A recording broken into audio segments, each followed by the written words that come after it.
All right, mate. I thought I'd just quickly put a video together of the stuff that came with the car, including the protector plate, so the original documentation and everything. This is the mod plate that I had done. So basically, the seat capacity that was changed. Well, just to make it three seats, remaining left-hand drive. It's called an LO8, so it's just a compliance check for pre-1972. You don't need this anymore in Queensland, but that's what that mod plate is. So purely just to make it so that it hits the appropriate standard, and then you just get a normal safety certificate like that. So I would give you all of this so that you would have it, but it's a Queensland thing only, and it's purely just to get it compliant, so up to the requirement for it. You've got all the original certificate of title, and so this was the RS Plumbing that I was telling you about, it being a plumbing truck from a little town called Holden in Missouri, just outside Kansas City. So these guys had it since the early 70s.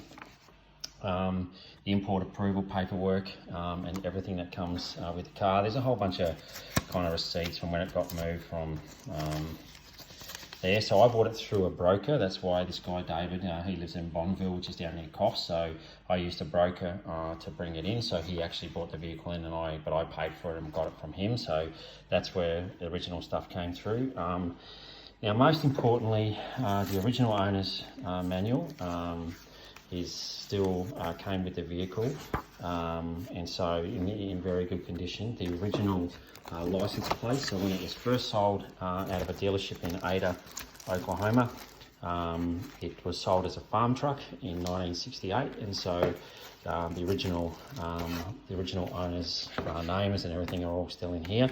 So it was originally sold as a farm truck, and then in the early 70s, the guys from RS Plumbing purchased the vehicle, and it had been through the family through about 3 generations before I got the vehicle.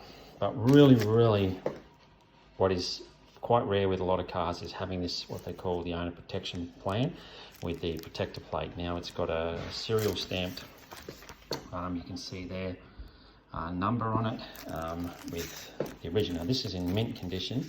They looked after it, so obviously this stamp and that's on here is references the vehicle. Hang on, I'll be up there in a sec, Tash. And then right at the back of it, they have this thing called a protector plate, which is here. So this is a metal pressed, wax covered plate that they put on them, and basically shows you where, and this is still a dealership now. It's not just a Chevy dealership, it sells quite a few different vehicles, but the original dealership, the numbers, it's all in reverse because it's been stamped, but I've checked them all out, and the engine numbers, axle numbers, gearbox numbers, all of those still match the original date that it was sold in, March 25, 1968.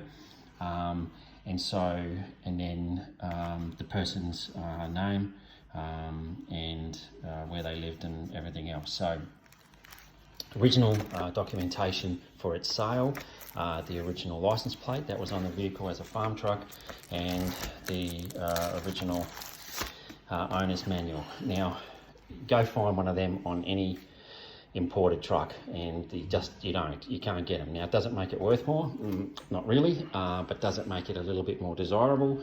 Certainly from my point of view, who loves the history of vehicles, it certainly meant a lot to me, and certainly made that vehicle, keeping it original, keeping its parts original, which is why things like the radio and all that was all very important to me. Not hacking it in any way, not touching it, let Mother Nature do its thing. All of that stuff was extremely important to me when I purchased the vehicle, and so that's why I haven't touched it. And basically I've made it drive nice, and that's it. So all of this will obviously come with the vehicle as well. Thanks, mate. Bye.